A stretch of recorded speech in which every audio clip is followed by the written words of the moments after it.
G'day and welcome to the last video for Sleeping with the Enemy behind the scenes. In this clip I will be talking all about the VFX and the edit. Talking about what we learnt, what we already knew, how we work, and some specific details about the project.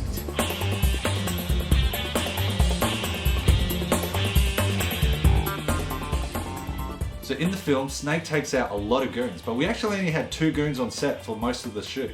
So this meant we had to take those 2 goons and carefully place them within the frame multiple times for various shots. So from a shooting point of view, it was a matter of sort of sectioning off the frame so that we could have the 2 goons in different sections of the frame, and I tried to minimize how much they overlapped. We did a similar effect in Boxhound and actually fooled a lot of people. So we thought with this one, why not amp it up?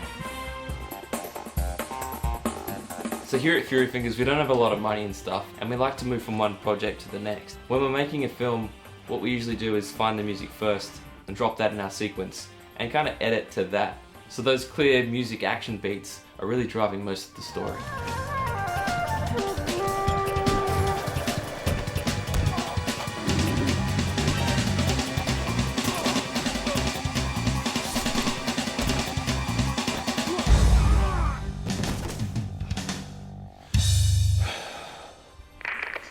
And from a low budget perspective, it's a great way to work.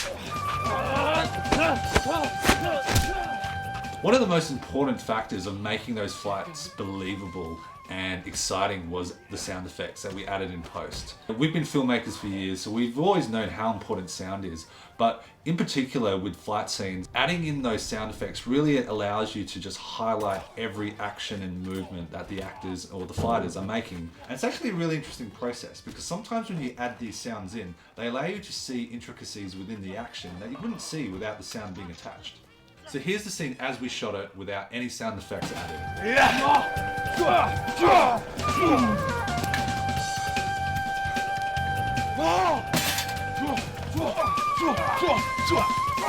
And here's the scene again after we spent some time with it in post, adding sound effects in.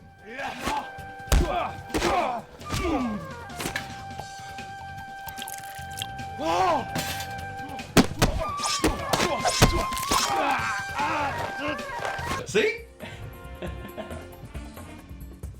Boxhound was quite grey and metallic, and for this one we wanted to bring out the lush jungle atmosphere. Originally we were going for a much greener look, and that's what we went for in the trailer. But once I got into the film, and the more references I took from the game, I realised we needed to inject more warmth into this. So to achieve this, it's a mixture of pushing the reds and the greens, as well as isolating those 2 colours with the saturation curves. That means putting those colours into the whites and blacks, and removing a lot of the other colours from shots. Grading yourself is never easy, but as long as you don't pause on those awkward shots, it's not so bad. Just make sure you set yourself up in that hero shot, and you'll be sweet. So once I had all the music laid in and I was watching the film through, there was a few beats that I thought we were overplaying the mark.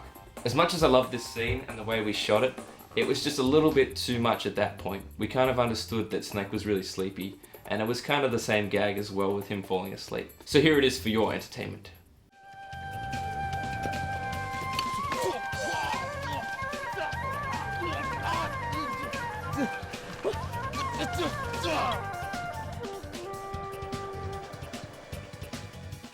So just a special shout out to our friend Jason Forge at Forge House Films. Check him out here. They helped us out with some of the suppressor muzzle flare effects because I knew Jason had better access to that stock footage, and we had a big VFX edit job on our hands as it was. So thanks again, Jason.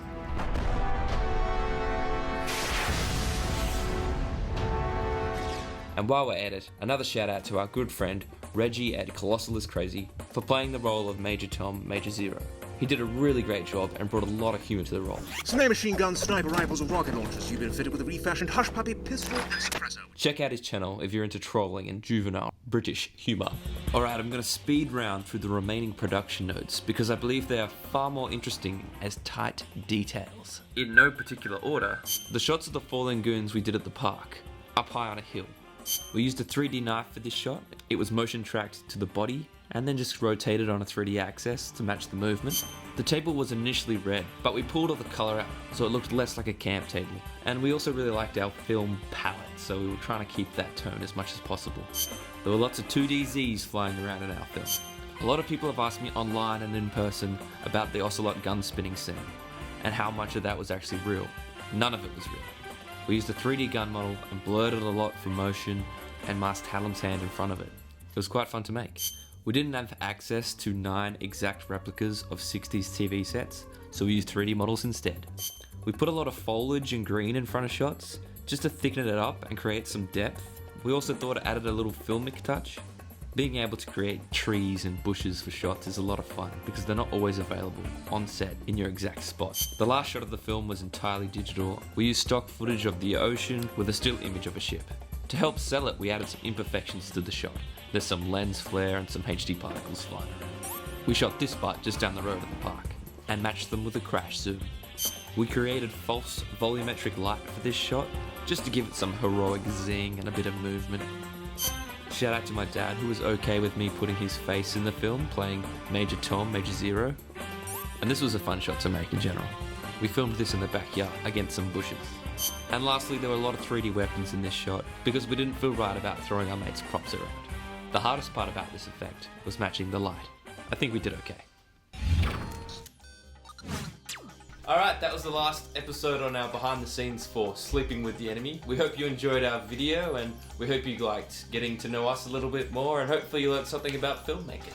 And of course, a big thank you to Konami. They were a massive supporter of this project and helped a lot with pushing all our content through their channels. So thank you again. And while we do have more Metal Gear Solid on the way, there is plenty more content on our channel, so be sure to check it out. Thanks a lot.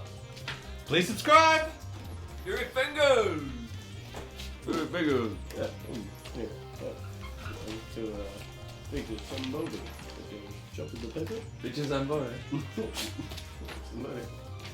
Bitches and boy. I got a haircut. I've got a mow. Yeah. I normally have a beard.